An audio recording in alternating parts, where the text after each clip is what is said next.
gentlemen, welcome on in to Fantasy Daily. It is Tuesday, which means just one thing.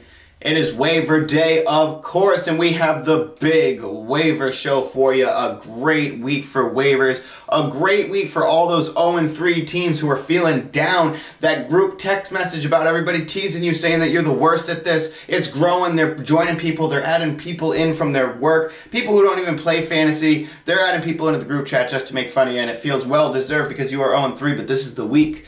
This is the week that you start laughing back because we have a big show today, gearing you up for the future because it is week 4. A lot of big changes, a lot of big implications that we're going to talk about today. And when you stay like water, like we always say, you keep rolling with the punches. You always got a shot. Remember, you're just looking for playoffs. You're not trying to be the best team. You don't have to go undefeated. You can start off 0-3 and battle back. I started 0-6 before and made the championship. I didn't win that year, but still, it's a good story.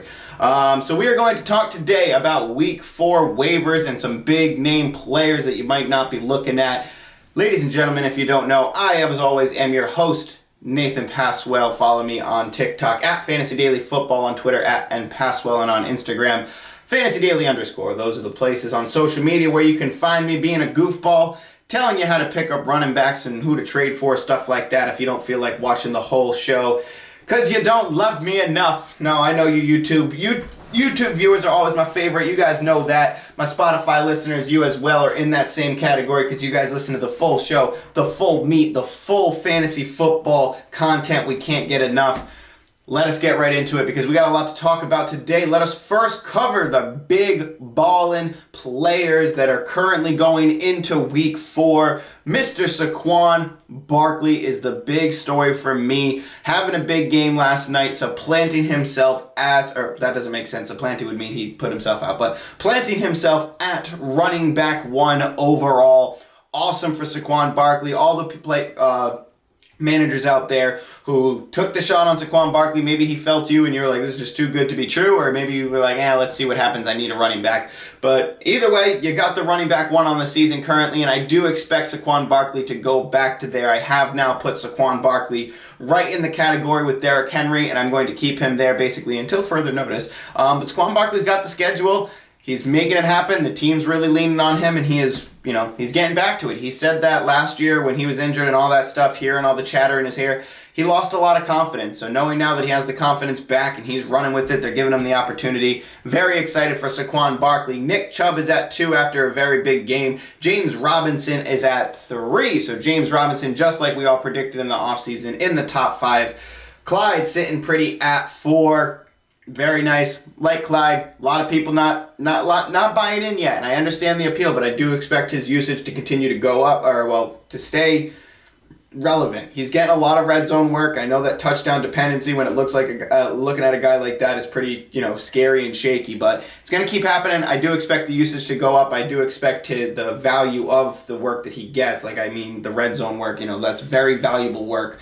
Considering, when you're talking about others who are getting, the same amount of volume, but they're only getting third down work or something like that. Clyde's going to be involved at the important moments. They're going to want to get him the ball. They think he can get into the end zone a lot, and he's been doing it. So I'm going to look at him to keep doing it, and he might lead running backs at the end of the season in touchdowns. And if he does, he's going to be in the top 5. So Clyde's going to keep it going. I'm going to keep playing him. I don't think he has a great matchup this week, actually. I'm not sure where Clyde sits at on this week. He's actually at the bottom because he plays Tampa Bay. So maybe not this week. Maybe we'll bench Clyde this week, and depending on what you have, but we will talk about that later on in the week in the start-sit column. Going over to wide receivers, we got Diggs, Kupp, Waddle, and Amon-Ra at the top 4. Not very surprising, but the Waddle managers out there very, very pleased with what you got in return for Mr. Jalen Waddle jumping up there, and I do expect Jalen Waddle to continue to be that guy over Tyreek Hill in Miami offense for the rest of the season. At tight end, you got Mark Andrews and Travis Kelce at the top 2, but you got Mr. Tyler Conklin coming in at 3, and I do expect Tyler Conklin and the Jets with Zach Wilson coming back to keep that going. Like I've said a couple times over, there was a lot of reports in the offseason that Zach Wilson and Tyler Conklin had a great rapport together, especially in red zone work. There was a lot of reports that he was going to him quite often in the red zone. So might be looking at it saying, if this is Joe Flacco, we don't know what happens when Wilson comes back. But I do believe that when Wilson comes back, Conklin will have that appeal. So he will be on the show today for waivers because he is, I think, at 32% rostered, which is criminal. Let's talk about some injuries, because it was a big week for injuries, and unfortunately a lot of implications off of these guys that we are talking about. One good piece of news is that Keenan Allen should practice this week. He will be back, but on the same exact team. Some very bad news. Jalen Guyton tore his ACL. He is done for the season. So unfortunately, Jalen Guyton, a player that I did like a lot last year, I liked the rapport. He wasn't very fantasy relevant, but it still sucks to see a guy who's so talented go down to an injury like that. So Jalen Guyton tore an ACL. Obviously, the implications off of that are that Keenan Allen, Mike Williams, the DeAndre Carter becomes a little bit more solidified. But Jalen Guyton really wasn't involved, as we saw the last few weeks, to really make any big changes off of that, aside from looking at DeAndre Carter as, probably the de facto number 3 now. Dak Prescott, he has a chance to play next week. We do not see him playing next week. We do expect the Cooper Rush start. More likely that Dak plays week 5, and even Dak thinks that it's more likely he plays week 5, he said. But there is a chance that he does play. So I don't see a need for them to not play Cooper Rush. They've been having good success with Cooper Rush, so nice to see that. Sterling Shepard in the game last night. Another injury for Sterling Shepard, and that's heartbreaking, because Sterling Shepard was one of the players that I really liked a lot last year. I was looking at him a little bit in that first game, kind of wanted to see what he could do in this game, was getting a little bit excited, and now Sterling Shepard, torn ACL, done for the season. So another injury for Sterling Shepard, and that's very, very unfortunate for him, because he's one of the best players on that team. I was still excited. I thought his talent really, exceeded what his perception was, and unfortunate for Sterling Shepard. Myles Garrett, he got into a car accident leaving practice, and he had to go to the hospital. He was released from the hospital, but we are waiting for info on whether or not he will be able to play this week. Dalvin Cook, day to day, we need to see more of what's going on with him. He had the arm injury, but gotta wait to see what happened. Madison will be on the waiver wire list today, but we need to see what happens more with Dalvin Cook. It is going to be day to day, so we'll consider that. We'll talk more about how we rank these these running back pickups on the waiver wire. But Dalvin Cook is day to day. David Montgomery is also day to day. We need more on this, but Herbert is going to be involved more. He has earned it. David Montgomery with a knee and ankle injury combo, by the way, so I do expect him to miss at least a week, but when he comes back, Herbert will be involved. So I think this hurts both of their value, but we're going to talk about that more on the running back waiver section. Mac Jones has a high ankle sprain, a severe one, and although it is New England and they choose not to release information unless they absolutely have to, this is looking at probably a 6 to 8 week injury. That's what we are assuming if it is a high ankle sprain. It's 6 weeks minimum, just about, if history has shown us anything for high ankle sprains. But he is a quarterback. They could kind of take a chance on Mac Jones. Depends on where they're going to be, especially when it comes to 6 to 8 weeks from now. That's a long time. But I am projecting it out a little bit longer for Mac Jones if it is a severe high ankle sprain for him. DeAndre Swift, he had a shoulder sprain, and he is likely out till the bye. So I save him for last because I think that is the highest tier player that we are going to talk about when it comes to waivers with Jamal Williams. But DeAndre Swift had a shoulder sprain. He is likely out until after the bye. So you got 2 weeks, then the bye. He'll probably be back week 7. So if I am the DeAndre Swift manager, I am hanging on to him. I'm going to poke around and see if I can acquire DeAndre Swift for whatever I can. I have Mike Williams on one team, and I'm thinking about packaging Mike Williams with a running back to go and get DeAndre Swift if I can. But we'll see if I pull the trigger on that. I'll let you guys know. But 3 weeks without Swift for sure. Jamal Williams, everybody's going to be high on that. So let us talk about some drop candidates before we get into waivers. See how I teased that? You were like, oh, it's time for waivers. Nope, drop candidate. Let's talk about some. I didn't get many. I did kind of release some kind of stuff where I was like, hey, what do you guys feel about drop candidates? And I didn't get much in return, so I deleted it. I was like, what do you guys think? And nobody responded, so I was like, I got to do my show. It's too late. But we're going to talk about 3 names here that I think are high names that I've been talking about, or I at least have seen in certain comments and kind of poking around. Not many big ones this week, but we're going to talk about Darrell Henderson for the Rams. This is a big drop candidate, and you really have to have something that you're confident about in order to drop Darrell Henderson, I believe. I do think that he is still going to be the number 1 running back next to Cam Akers. I do believe that his involvement I do value a little bit more than Cam Akers. But if you are really desperate at running back and you can pick up somebody like Jamal Williams in favor of Darrell Henderson, I probably would do that because I don't want to take the roster clog. Their schedule is not great upcoming, so I'm not I'm not 100% all out on dropping Darrell Henderson, but at the same time, I'm not wanting to drop Darrell Henderson, but I could understand the team structure appeal where if I need to get a Dameon Pierce or one of these guys off the waiver wire, I'm willing to drop Darrell Henderson for him. So another player in the same exact column that I've seen a lot is Michael Carter. I do believe that if you are getting one of these guys off the waiver wire in exchange for Michael Carter, you can. But I'm not in the boat of saying, okay, I just want to drop Michael Carter. You know what I mean? I'm not getting him off my team just to get him off my team.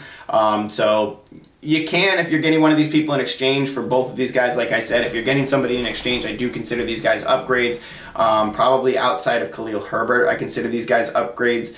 But I'm really not trying to move them off my team is what I'm saying.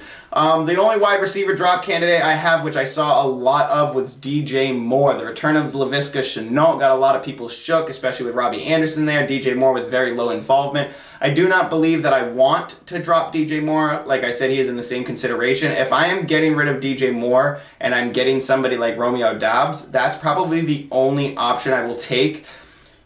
And even then, I'm pretty sure you have something else on your roster that you could drop in favor of DJ Moore. So I'm not ready to move on from DJ Moore yet. I do like DJ Moore still, but I could understand that if you absolutely need something right now and you're really roster locked elsewhere, and you're getting somebody like Romeo Doubs, then you're kind of planting that banana peel on the waiver wire for somebody where they're going to pick them up and now it becomes a roster clog for them. So it depends on what you're getting. But if I'm getting Romeo Doubs in exchange for DJ Moore, I absolutely will do that. And sometimes I like planting the banana peel. Sometimes I like throwing it out there and seeing what's happening. If somebody picks them up and, they put up 30 points, it's kind of like a fun game for you. Eggs on your face, but sometimes they put them in their lineup and they only get 8 points. And that stuff is funny. So those are your drop candidates for this week. Let us get into the thick of the action, the stuff that you really tuned in for, the important part of the show, the important part of the week where you got to gear up for week 4. And I do believe that this is a very good week for you to gear up because you have some good names at every single position. So hopefully you're not dying at every position. I would imagine that you're not dying at every position. But if you can grab one of these off, I think they are a huge upgrade for your team. So this is a very, very good week for waiver wire. I know a lot of years we're like, okay, cool, week 1, you want to have that high waiver priority, then week 1 comes into week 2. And there's really not many names because you're still kind of waiting to see what happens. We have a good amount of data for the first 3 weeks. Good amount of stuff that we can look at right here to kind of make our claims off of this, going forward and for the rest of the season, and kind of see team structure to see where they're going, how they're trying to play, and, rolling that into what we feel about a certain player and what we perceive them as far as talent and what they can, and will that translate into fantasy value. So very excited for these players. I do believe that these players can give you a lot of return value this week and basically for the rest of the season if you hit it right. Well, not all of them, but we will talk about that right now. So let me get into my number 1 running back waiver wire ad. I do not have quarterbacks for you this week because I do not believe that anybody on the waiver wire at quarterback should be wavered. So that's another thing about this. If you hear anybody on this list or that I've left off this list that you're like, why didn't he mention that? It's probably because I don't believe that they're worth the waiver wire ad. That's why I'm not doing that. So I try to be risk adverse when it comes to these players. I try to be, as far as saving your team structure as well as saving your waiver priority when I put these lists together. So it all depends on what you really need right now. And if you believe in a player that I don't mention and you really want to grab them, just do it. That's why we play this game. That's why it's fun to play. You win some, you lose some. But these are the players that I do believe I would spend a waiver wire and some of my fab budget on in order to go get them.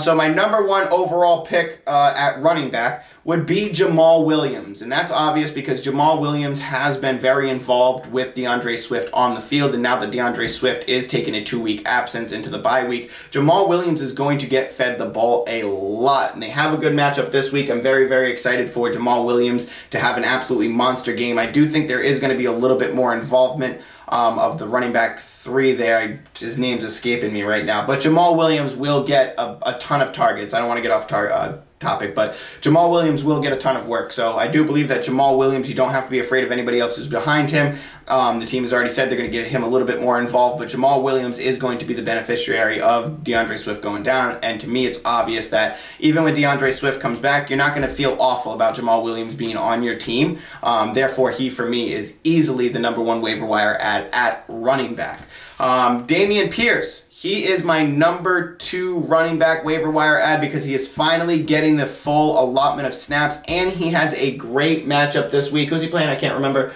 The Chargers. He is playing the Chargers, who rank 5th right now in running back points against. Dameon Pierce has an absolutely fantastic matchup, and they are finally starting to feature him. We talked about him a little bit last week, talked a little bit about him on the review show, and now I'm really saying that I really want to go get Dameon Pierce. So if I don't have that high up waiver claim, Jamal Williams, Khalil Herbert, Alexander Mattison, they're probably going first. Dameon Pierce might fall to you, and if he does, I think that you probably got the rank 2 running back out of this waiver class that comes for week 4. So I'm very excited to get Dameon Pierce. The fact that these few running backs are going before him, I do feel that he is this sneaky waiver wire ad because he finally got the carries. Rex Burkhead's finally taken the back seat, and they're really running with Dameon Pierce, or well, it at least looks like they're really going to start running with Dameon Pierce. The 15 carries last week looked promising, and even though it wasn't the game for them, they didn't get the game for them. Dameon Pierce's involvement really got me excited, so I'm very, very excited to go get Dameon Pierce back on the teams that I dropped him from. I hope you didn't drop him, but I am automatically going to put Dameon Pierce onto my team, maybe even into my lineup this week because I do have confidence in him depending on where I am. In my 12-team league, I am praying that Dameon Pierce comes back to me because somebody else dropped him. I didn't even get him in that league, so I'm praying that Dameon Pierce comes to me, and I hope that for, heaven's sake, it repeats this week and Dameon Pierce becomes a hit for you. So I have Jamal Williams at running back 1, Dameon Pierce at running back 2. At running back 3, I have Khalil Herbert, and the reason I have Khalil Herbert ranked above my running back 4, my last running back on the waiver wire show, Alexander Mattison, is because I do believe that Khalil Herbert will have at least 1 or 2 games and value later on. I'm not sure that Dalvin Cook doesn't play this week, or doesn't sit out this week. I think there's still like a 40% chance that Dalvin Cook plays this week, and then Alexander Mattison takes a back seat, and then you blew your waiver wire ad for no reason. But I believe that Khalil Herbert will have involvement this week, then the following week, and then he will still have involvement even when David Montgomery returns. After a week like that, you don't not earn involvement. Khalil Herbert has been with this team. He has had flashes, so I believe that David Montgomery's value has taken a hit here. I believe that Khalil Herbert will still be involved, and we've seen it on the show. I mean, we've seen it in the games, especially if you watch Khalil Herbert play. He has explosive nature. He has an explosive way of running, and they're going to utilize that. So I do want Khalil Herbert on my team, but not before Jamal Williams and Dameon Pierce. Alexander Mattison, like I said, he is on there because I think he is a true must-add as far as if Dalvin Cook does sit, he is going to be a monster this week. I don't remember who they are playing this week, though. Where is Dalvin Cook? Can't remember. Here he is. He's playing the Saints this week, so not the best matchup for Alexander Mattison if he's in. And then if Dalvin Cook is back next week and and if Mattison takes a back seat, then you really blew one on that waiver wire ad. So so for me, Jamal Williams, Dameon Pierce, Khalil Herbert for sure, and then Alexander Mattison is kind of that ad where it's it's necessary, but I won't be surprised if it blows up in our face.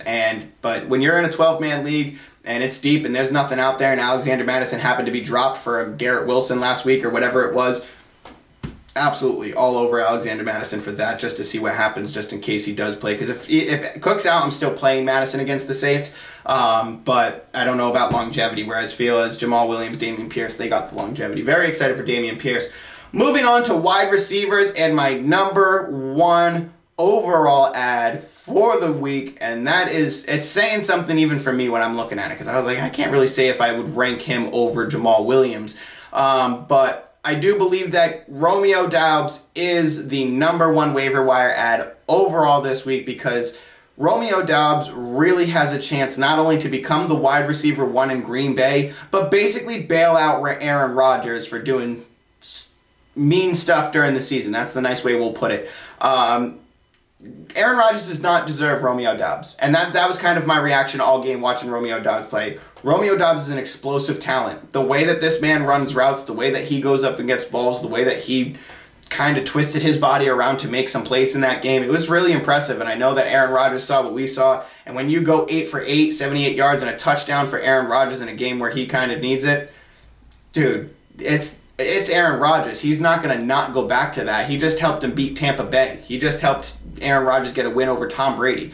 Romeo Doubs is going to be involved, and he has a chance to slot back into that not Devontae Adams' role, but he has a chance to really become the guy for Aaron Rodgers. And we've seen when Aaron Rodgers has one guy, he peppers him with targets. So Allen Lazard, I still have confidence in, but I think Romeo Doubs has a real chance to become something super, super over the top when it comes to Aaron Rodgers and the Green Bay Packers. So for me, he is my number one overall ad running back, but even with running back concerned, I put Jamal Williams at 2, Dameon Pierce at 3, but I am ecstatic for Romeo Doubs, and I really do think that, if you were the person who grabbed Garrett Wilson last week, you were happy, but if you're still wide receiver needy and you can get Romeo Doubs on your team, I'll be over the moon if I got Romeo Doubs. And what's nice about it is, same thing with Dameon Pierce, is I believe a lot of people are going to be running after those running backs this week, and Doubs is going to fall to you, or somebody's not going to buy in. They're going to be too overshadowed with Allen Lazard and be like, oh, well, it's Lazard's team. No, it might be Romeo Doubs, man. 8 for 878 in that touchdown when they needed it.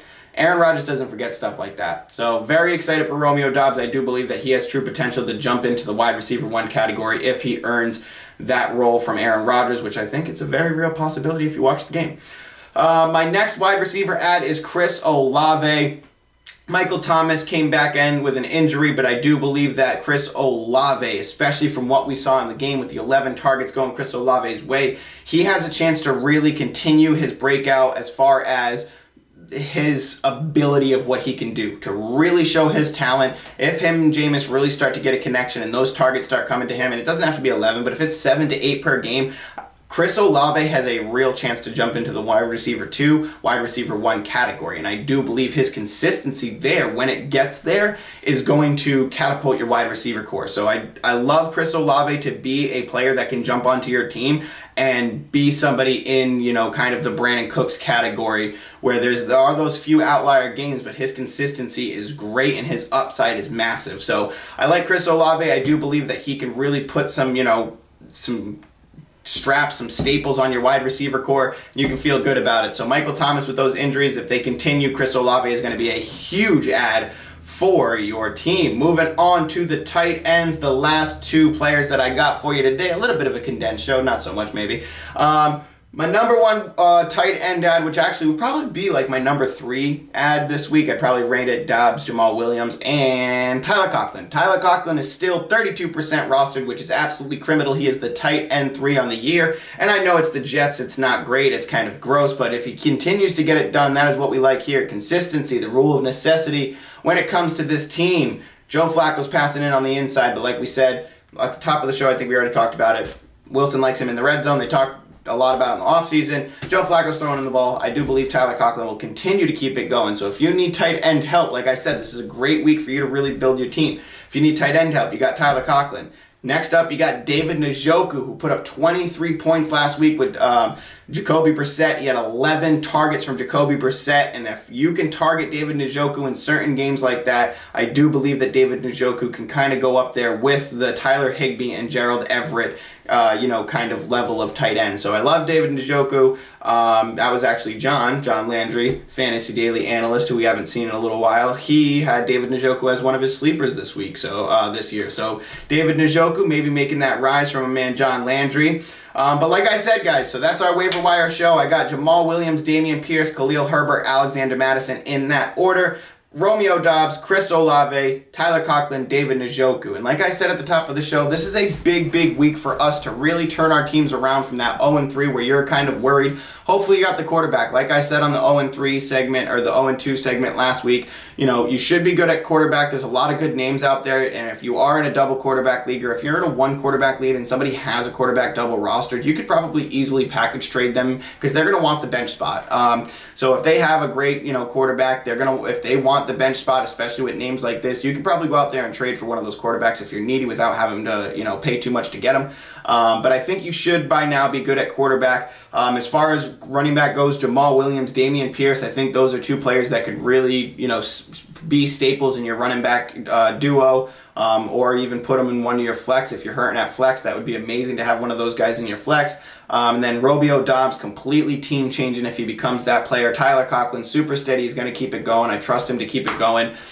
And that is our show. Kept you down to 24 minutes today. A nice little even show. I appreciate y'all so much for tuning in. We got some trade talk tomorrow. Excited to put that show together for you. Follow me on TikTok. I'll be dropping top 10 players from the week, all that good stuff, and I'll be, talking about some trade players. Anytime I'm doing analysis like this in the, my room and I see something that really kind of jumps out to me, I'm like, all right, cool, let's make a TikTok about this or something like that. So TikTok, Instagram, YouTube, all that good stuff. Make sure you guys are like and subscribe. I appreciate y'all so much.